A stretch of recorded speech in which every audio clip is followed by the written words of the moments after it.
and how they helped that vehicle, what's it called? I forget the name. The powered electric vehicle, which is used in the back. Segway, absolutely, yeah. Segway. And the founder of Segway went to these two guys and said, can we get some help on improving the product? And they had a fantastic conversation. And I took a copy of that. I think you have it in your kit. You can read it at leisure. But basically, it shows you all these capabilities. How do you question? And they also observe. They have a phenomenal observing ability. And some don't, but a lot of them experiment a lot. And of course, they network with users, with friends, with consumers, with all kinds of people, suppliers, because that relationship is very critical. And right at the bottom, if you see, the white line are non-innovators. They don't do anything, you know. So those, these thinking capabilities are very, very critical. And the number one is Steve Jobs.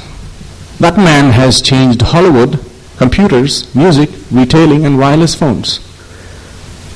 And somewhere down the line, in the presentation, I will see how he has managed to innovate in 8 areas out of the 10 areas possible. And that's why iPhone is the number one brand, number one product in the world, and Apple is the number one brand. Why do people love a piece of metal like this? It's a computer or an iPad, but people love it because it satisfies their desires. You know, they don't, and there's a little thing from Rudyard Kipling. He says, I keep 6 honest serving men. They taught me all I knew. Their names are what and why and when, and how and where and who. Very important. They can teach you all that you want to know. Questioning is a very critical capability. Right. What design really is in the context of the creative economy, and what is happening in the world. We'll quickly get into a global scenario, and then I'd get into the Thai context after that. Now, if you see, there are 25 countries in this world who are literally leading everything. See, Thailand is here, India, China, and these are the 25 countries. They, in fact, decide everything we do. They decide what we use. This is made from one of those 25 countries.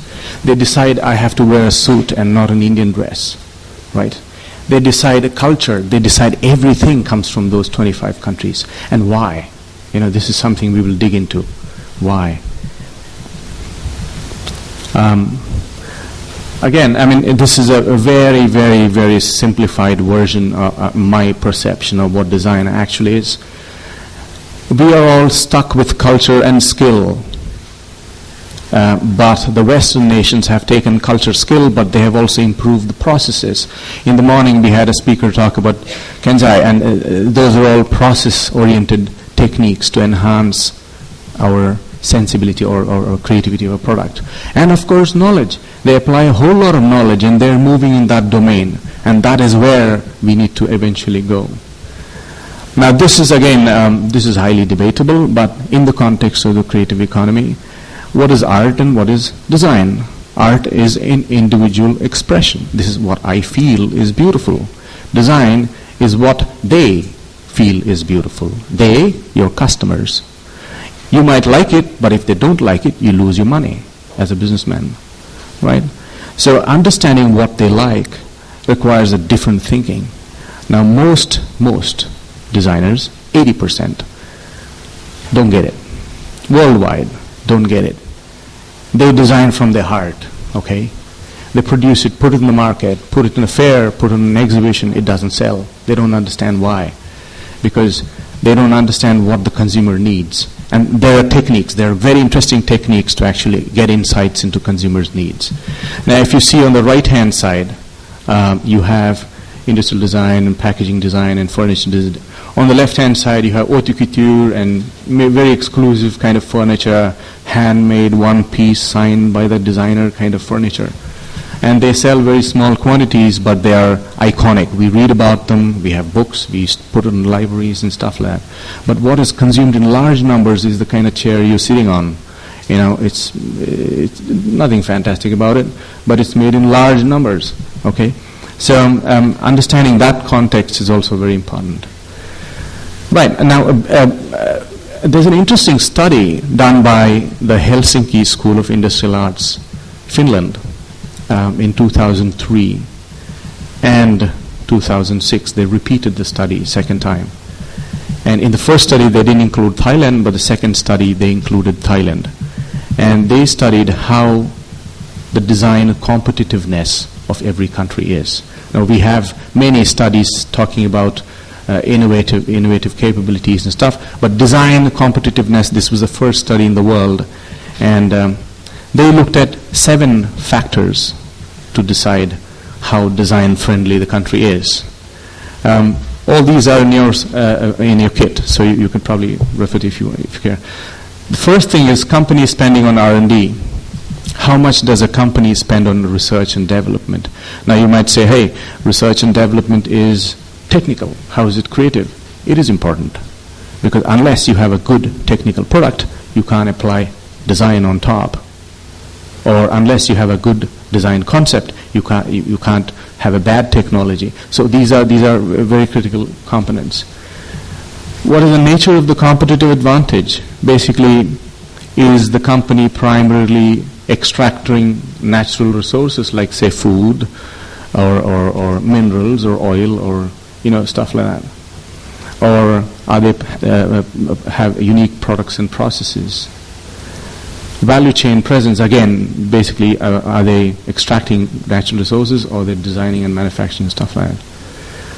Capacity for innovation, are these companies able to innovate, or they are getting ideas from elsewhere and producing them here? For example, most of Asia, for example, most of the Chinese economy, this, everything on this table is made in China, and the idea comes from the United States or Europe, right? So the capacity for innovation is low, right? Production process sophistication, is it a complex production process or a very straightforward, simple factory kind of setup? Their extent of marketing and degree of customer orientation. So if you put those numbers down here, this is how we look. We are the orange dotted line at the bottom. Companies spending, now these are only numbers I've taken from Asia. They've studied 55 countries, but I've just taken Asian countries. The world's number one in terms of design is Japan in 2006. Now this is 4 years old. I don't know if it's still there, but more or less there. And companies spending on R&D, Thai companies spend the least in Asia on R&D. Nature of competitive advantage, we mostly rely on natural resources like food or textiles or minerals extraction, produce iron, I don't know what else, but so those kind of things.